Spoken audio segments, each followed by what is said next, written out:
Here we examine how close we came to an approval of the Orange Coast National Park. Under the leadership of Tom Alexander and Larry Ulvestad, Laguna Greenbelt organized a massive effort of hundreds of thousands of dollars, monthly newsletters, lobbying local, county, state, and national officials, and employing for 3 years a full-time executive director and conservationist, Michael Scott. It actually set the stage for all the success that followed, including the consolidation of open space, Sycamore Hills, Laguna Canyon, Aliso and Wood Canyons, Crystal Cove, El Morro, and most of the inner Greenbelt. You know, significant in many ways. But one of the things that had appealed to me about this project was I sensed that we were paddling really well on the left, politically, and there were no paddles on the right. And I love gaps. I love vacuums, political vacuums. And I saw an opportunity there. I'm not quite sure how we actually pieced it together time-wise, but I saw an opportunity there to turn the issue into a highly bipartisan thing with big name identity on the right. And I figured I could pull it off because on my board at the bank, we had two prominent Orange County developers and the leading mortgage banker in Orange County for funding all the home builders, everybody from Harry Rinker on down. And I turned to Bob Morgan at a board meeting one day and I said, Bob, how would you feel about getting 20 of your builders to sign on to this park idea? And he said, well, that sounds like fun. Bob had a great sense of humor and he was a big Democrat. But these guys all owed him money. He was the only one that could get them construction financing for their projects. Now they all went on to become multi-millionaires. But Bob Morgan went to him because he believed in this open space idea. He lived in Newport Beach. And he went to every single one and he said, I want you guys to be on the advisory committee of this park.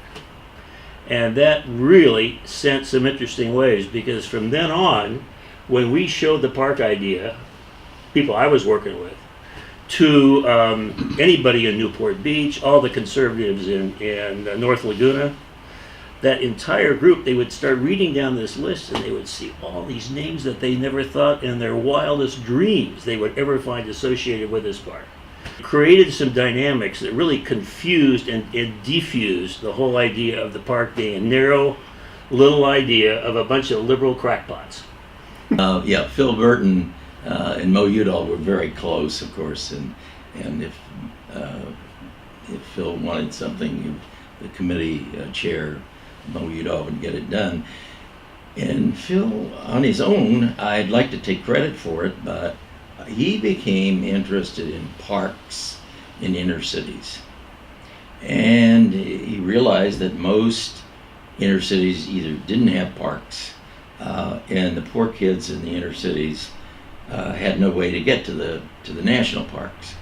So he kind of came up with this idea of a national urban park, and he got it into law. And I supported it because I like the idea myself. And so we're brewing towards national urban parks at the congressional level, and then the group of open space and seeing how so very fast development was taking place in Orange County. It was like going, gone. It created a concern, on my part. Let's think about joining up and doing things to get more open space and make it a national urban park. And then one last thing was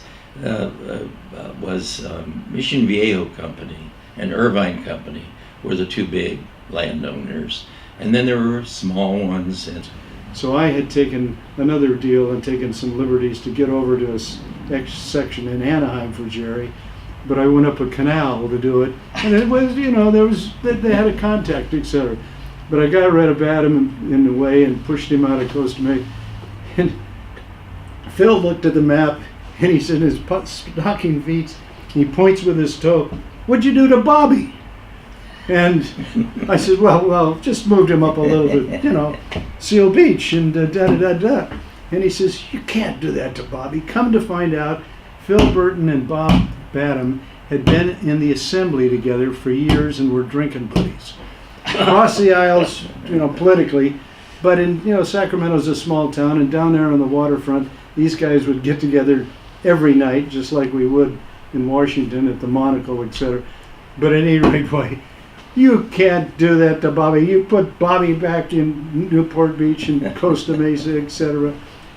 That, I think, is what really was it. Badham realized that Burton has saved his skin in redistricting. I don't know how that word got back, but among a few toddies, I'm sure the old buddies in that assembly got together, and so Badham wasn't going to hurt his proposal. Let's put it that way. So that's a footnote. Anybody who's involved will deny it completely, but it's the truth. And, Did you ever hear anything about that? yeah, I do. Well, I stayed in touch with Alan the whole time, and he was very supportive. He was very supportive.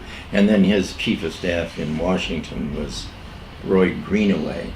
And so I talked to Roy about every time that this was moving along in the House. And what they agreed to do was take the bill, which is a normal process anyway.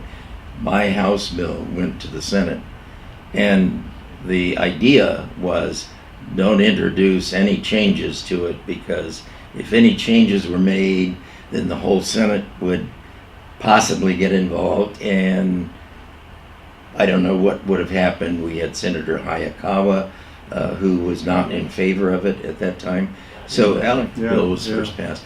And I got a letter from him. He signed a letter. Jimmy Carter did. I flew out to California on Air Force One with him, talked to him, and he was good. But he was very objective about everything, and I had dot all the I's and the T's. He was a little nervous about getting ahead of the Senate. But he did say, if the bill, HR, whatever, reaches my desk, I intend to sign it. So I still have that letter somewhere. I couldn't find it today, but so he agreed to sign it, and then the focus seemed to be on Senator Hayakawa, who had not agreed. And the way it works is Senator Hayakawa, any senator on the other side, but since this was a California matter, the two senators from California had just about life or death over this bill.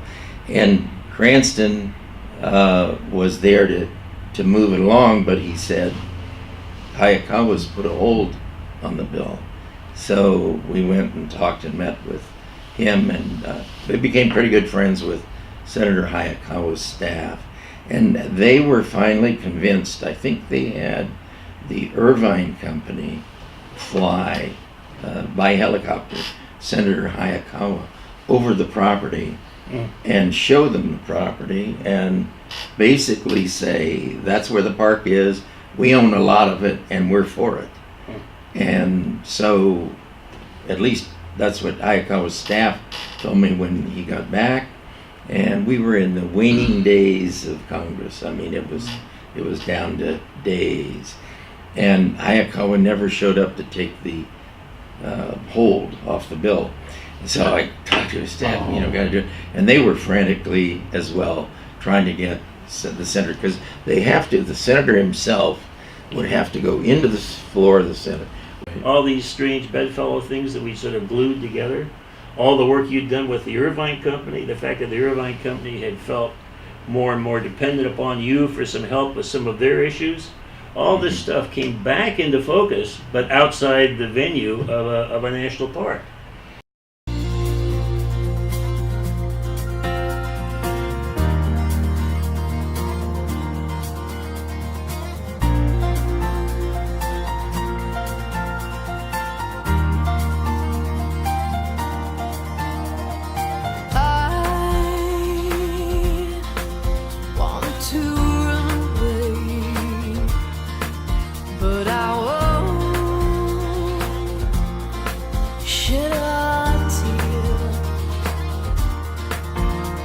And I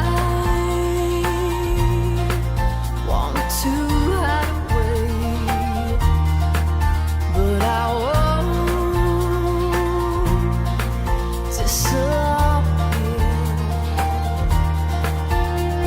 East Side.